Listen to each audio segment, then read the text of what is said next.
Hello मेरे प्यारे बच्चों, मैं सुमित अहलावत और आप सभी कैसे हैं? सब बढ़िया हैं।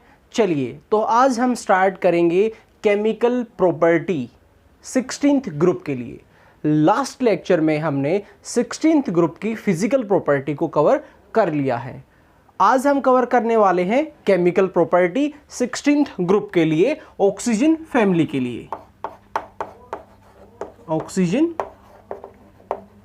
फैमिली के लिए। चलिए अब बात यह है, क्या 16th ग्रुप ऑक्सीजन से रिएक्ट करता है या नहीं करता, हाइड्रोजन से रिएक्ट करता है या नहीं करता।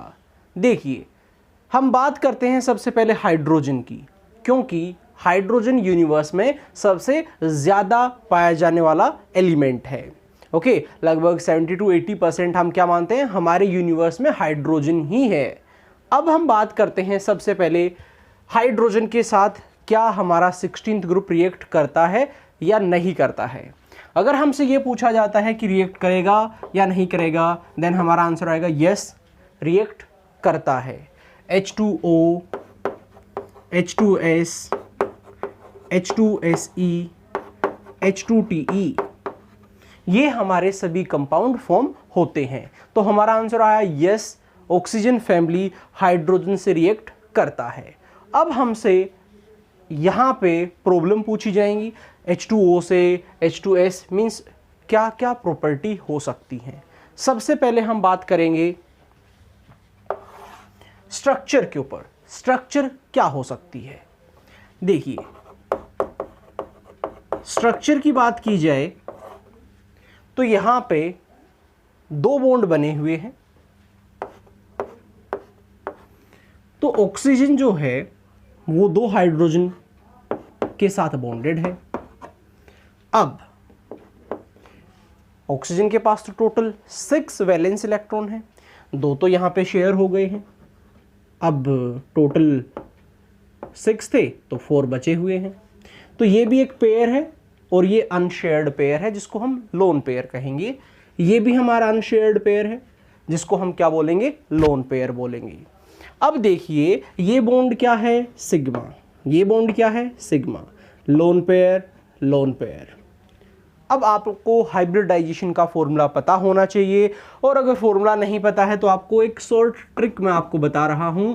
अगर आप सिग्मा काउंट कर लेते हैं एंड लोन पेयर काउंट कर लेते हैं, आप हाइब्रिडाइजेशन बता पाएंगे। यहां पे टोटल 4 हो गए, और 4 का मतलब एक आपने s का ऑर्बिटल ले लिया है और एक 3 आपने यहाँ पे p की ऑर्बिटल। ओके, 1 ऑर्बिटल आपने s का यूज़ किया, इसमें एक ही ऑर्बिटल है, p के 3 ऑर्बिटल यूज़ किए, टोटल 4 हो गए। अब यहाँ पे इन सब की हाइब्रिडाइजेशन क्या रहेगी, sp3 रहेगी। आई होप आपको ये पॉइंट क्लियर हो गया है। अब हम इससे आगे चलते हैं और नेक्स्ट प्रॉब्लम हमसे क्या पूछी जा सकती है, हम उस पर बात करते हैं। चलिए नेक्स्ट प्रॉब्लम अब हमसे पूछी जाएगी। यहाँ पे तब आप टॉप टू बॉटम जाएंगे तो ये जो बॉन्ड एंगल है क्या ये सेम रहेगा, डिक्रीज होगा या इंक्रीज होगा। सबसे पहले तो मैं आपको बता देता हूँ कि यहाँ पे जो बॉन्ड एंगल है हमारा वो डिक्रीज होने वाला है। कब, तब हम टॉप टू बॉटम जाएंगे, ये डिक्रीज होगा। अब क्या वजह है कि ये डिक्रीज हुआ है, ये सुनिए। देखिए यहाँ पे number of lone pairs same है दोनों में ही या सब में। सराउंडिंग एटम भी सेम है, यहाँ पे भी HH है, यहाँ पे भी HH है। हाइब्रिडाइजेशन भी सेम है। अब यहाँ पे सेंट्रल एटम डिफरेंट है। सेंट्रल एटम का क्या रोल है ये आपको देखना है। आपको देखना है कि ऑक्सीजन की नेगेटिविटी हाईएस्ट है किस चीज से, सल्फर से। ओके, तो क्या करेगा ऑक्सीजन, ये जो इलेक्ट्रॉन का पेयर है इसको अपने पास रखेगा। सो क्या हो जाएगा, रिपल्शन। इनके बीच में रिपल्शन हुआ, रिपल्शन होने की वजह से दूर दूर हो गए, जिसकी वजह से बॉन्ड एंगल क्या आया, ज्यादा आया। यहां पे अगर हम बात करते हैं तो सल्फर की नेगेटिविटी कम है जिसकी वजह से पेयर दूर हो गया। और उनके बीच में रिपल्शन कम आया।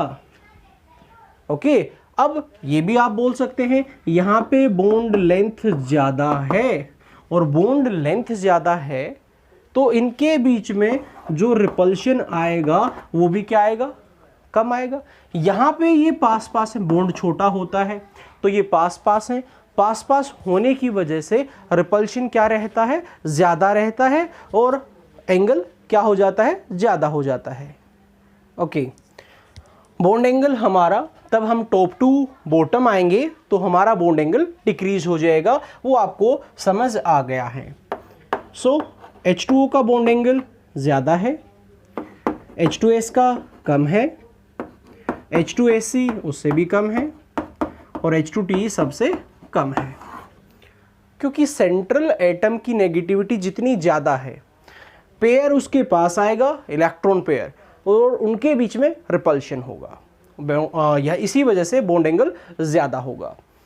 अब कभी कभार सराउंडिंग एटम सेम ले लिया जाता है, like sulphur sulphur, but surrounding atom different आ जाते हैं। तो वहां पे आपको क्या याद रखना है,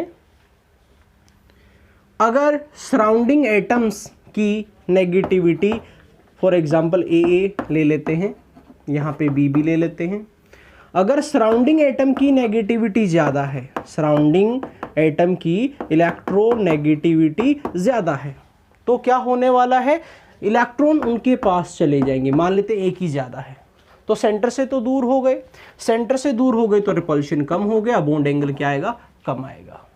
अब यहाँ पे बात करेंगे तो यहाँ पे हमारा क्या है, इनकी नेगेटिविटी ज़्यादा नहीं है तो पेयर इनके पास नहीं आया, रिपल्शन ज़्यादा हुआ, बॉन्ड एंगल बढ़ गया। तो सराउंडिंग एटम की अगर इलेक्ट्रोनेगेटिविटी ज़्यादा है तो बॉन्ड एंगल आपका कम आएगा। आई होप आपको ये पॉइंट भी क्लियर हो गया है। इसके बाद नेक्स्ट पॉइंट पे चलते हैं और नेक्स्ट पॉइंट को क्लियर करते हैं। चलिए, नेक्स्ट पॉइंट हमारा क्या रहेगा, covalent character. Okay, covalent character की हम बात करते हैं तो देखिए, अगर इलेक्ट्रोनेगेटिविटी डिफरेंस कम होगा तो कोवैलेंट नेचर ज़्यादा होगा। अब आपको सिर्फ और सिर्फ इलेक्ट्रोनेगेटिविटी डिफरेंस देखना है, H2O, H2S, H2SE, H2TE। अब इलेक्ट्रोनेगेटिविटी डिफरेंस चेक कर लेते हैं।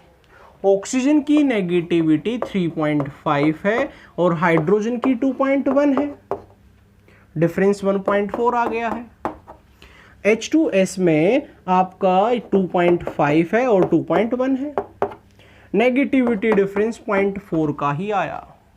और हमें पता है तब हम डाउनवर्ड जाते हैं तो हमारी नेगेटिविटी जो है वो डिक्रीज हो जाती है, डिफरेंस कम हो जाएगा, कोवैलेंट नेचर बढ़ जाएगा।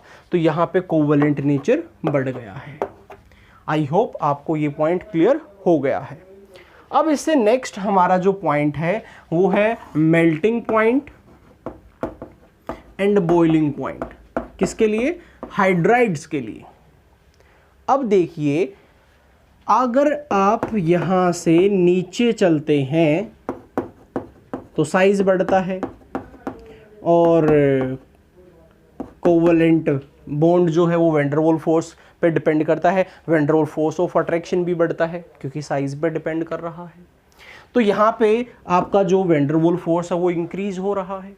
तो क्या होना चाहिए था, कुछ ऐसा ऑर्डर होना चाहिए था, H2TE का सबसे ज़्यादा होना चाहिए था। तो ये ऑर्डर यहाँ बिल्कुल फॉलो होता है, H2S से ज़्यादा H2SC और H2SC से ज़्यादा H2TE, बट सबसे ज़्यादा H2O। मीन्स जिस चीज़ का हम सबसे कम सोच रहे थे वो सबसे ज़्यादा। अब ऐसा किस वजह से हुआ है, तो देखिए, वाटर के अंदर होती है हाइड्रोजन बॉन्डिंग और किसी भी एलिमेंट के अंदर हाइड्रोजन बॉन्डिंग नहीं है। दैट्स वाई वाटर का मेल्टिंग एंड बॉइलिंग पॉइंट दोनों ही ज़्यादा हैं सबसे। आई होप आपको ये पॉइंट क्लियर हुआ होगा। अब हम इससे आगे चलते हैं और बात करते हैं, कभी कभार हमसे एग्ज़ाम में पूछा जाता है कि H2O तो लिक्विड है, लिक्विड स्टेट में मिलता है रूम टेम्परेचर पे, और H2S गैस है, ऐसा क्यों, क्या वजह है कि ये लिक्विड है और ये गैस है? रोटन एग लाइक स्मेल आती है, फॉल स्मेल। तो ऐसा क्यों? आंसर वही रहेगा, यहाँ पे हाइड्रोजन बॉन्डिंग है, और हाइड्रोजन बॉन्डिंग है तो फोर्स ऑफ अट्रैक्शन उसमें कुल मिला के स्ट्रॉन्ग है, और स्ट्रेट फोर्स ऑफ अट्रैक्शन पे ही डिपेंड करती है ड्यू टू हाइड्रोजन बॉन्डिंग। ये लिक्विड है और यहाँ पे सल्फर केवल कोवैलेंट बॉन्ड बनाता है, किसी तरीके का कोई हाइड्रोजन बॉन्ड नहीं बनाता है। अब आपसे पूछ लिया जाता है नेक्स्ट, वोलेटिलिटी, कौन ज़्यादा वोलेटाइल है? तो देखिए, आप लोगों ने बोला कि H2S से ज़्यादा है H2SC का बॉइलिंग पॉइंट, और इससे ज़्यादा है H2TE का, और सबसे ज़्यादा है H2O का। तो इसका बॉइलिंग पॉइंट क्या हुआ? सबसे कम। इसीलिए ये क्या है? मोर वोलेटाइल है। लेस वोलेटाइल H2O, H2O सबसे कम वोलेटाइल है, लेस वोलेटाइल है। चलिए, ये पॉइंट भी अब हमें क्लियर हो गया है। अब बात करते हैं थर्मल स्टेबिलिटी की। अब थर्मल स्टेबिलिटी को लेके बच्चे कंफ्यूज हो जाते हैं कभी कभार। थर्मल स्टेबिलिटी और बॉइलिंग पॉइंट का रिलेशन हम नहीं लेंगे। बॉइलिंग पॉइंट में तो मॉलिक्यूल को हम बाहर निकाल देते हैं, लाइक H2O को हमने क्या कर दिया? वेपरेट कर दिया, उसके बॉन्ड को ब्रेक नहीं किया है। थर्मल स्टेबिलिटी में हम बॉन्ड को ब्रेक करते हैं, और ये डिपेंड करता है साइज पे।